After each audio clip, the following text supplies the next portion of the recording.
अगली खबर श्रावस्ती से है, जहां पर देर रात से ही मूसलाधार बारिश के बाद जिले भर में तेज हुई धान की रोपाई। जिला मुख्यालय भिनगा से लेकर गांव कस्बों तक जगह जगह जलभराव।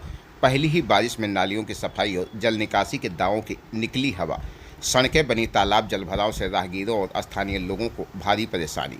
अगर इसी प्रकार की होती रही मूसलाधार बारिश तो राप्ती नदी का बढ़ सकता है जल स्तर। साथ ही मल्हीपुर क्षेत्र के मधवापुर घाट के पास कट सकती है सड़क, जिससे होगा यातायात प्रभावित। जी हाँ, मामला उत्तर प्रदेश के श्रावस्ती जनपद का है, जहां पर बीती रात से ही तेज बारिश के चलते जगह जगह जलभराव की स्थिति देखी जा रही है। वहीं गर्मी से लोगों को राहत मिली है, किसानों को भारी राहत मिली है। धान की रोपाई तेजी से चालू हो गई है, लेकिन इसी तरह बरसात के चलते